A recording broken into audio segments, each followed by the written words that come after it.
सरिता जेटू ने अपने comment section को लिमिट कर दिया, पर ऐसा किया क्यों? और सचिन मनीषा क्यों अचानक से खुश? हे एवरीवन, आज की वीडियो में आपका स्वागत है। तो जहाँ पर हमें लग रहा था कि सरिता जेटू और सचिन मनीषा की कंट्रोवर्सी का द एंड हो चुका है, वो शायद गलत भी हो सकता है।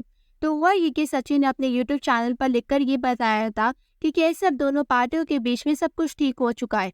तो मैं आपको ये पढ़कर बताना चाहूंगी।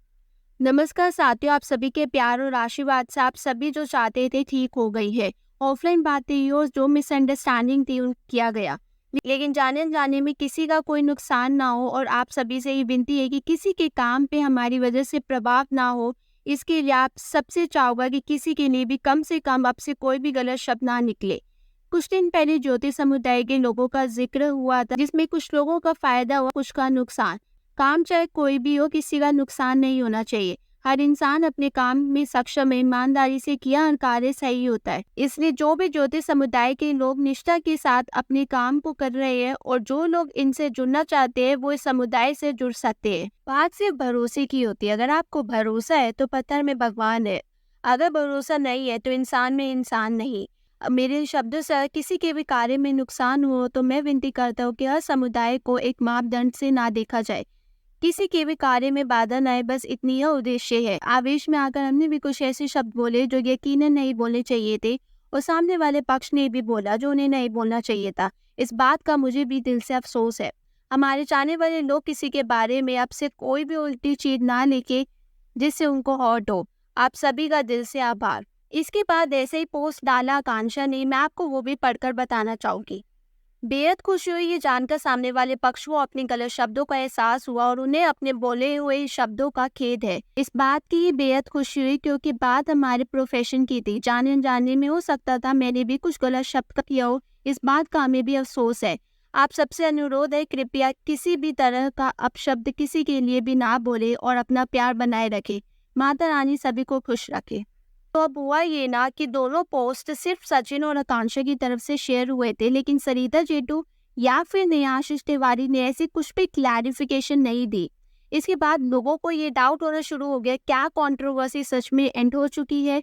तो हुआ ये कि ना नेहाशिष तिवारी के यूट्यूब पर ना कुछ कमेंट्स आ रहे थे जो कि नेगेटिव थे। तो इस पर नेहा ने एक पोस्ट डाला था जिसमें उन्होंने बताया था कि कैसे सरिता जेटू उनके खिलाफ नेगेटिव कमेंट्स को एनकरेज कर रही है। लेकिन अब वो पोस्ट ना यूट्यूब से तो गायब हो गया है, पर नेहा ने इंस्टाग्राम पर अपने कमेंट्स लिमिटेड कर दिए हैं।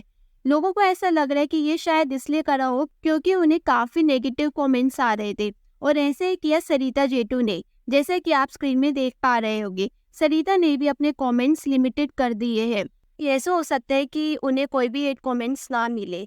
मैं आपको YouTube पर इनके कुछ कमेंट्स पढ़कर बताना चाहूंगी। फर्स्ट यूजर ने लिखा, लेकिन आपसे उम्मीद नहीं थी कि आप सचिन को सपोर्ट नहीं करोगी। आप बहुत अच्छी हो, बट इस बार बहुत बुरा लग रहा है सचिन और मनीषा जी के लिए। दूसरे यूजर ने लिखा, सचिन मनीषा इनके लिए हमेशा खड़े रहे, तो आपको भी उनके लिए कुछ तो चाहिए। तीसरे यूजर ने लिखा, जब आप लोगों की लड़ाई चल रही थी तो आप video with proof, call recording etcetera डाल रहे थे, और जब सब कुछ ठीक हो गया है तो उसकी भी कॉल रिकॉर्डिंग डालिए, अब सिर्फ लिखकर पोस्ट कर दिया, ऐसा क्यों? That's not fair. तो यहाँ पर ना ऐसा शायद कंट्रोवर्सी बढ़ रही हो नेहा और सरिता जेटू के बीच में, और सचिन इस कंट्रोवर्सी से बहुत कन्वीनियंटली बाहर हो गया हो।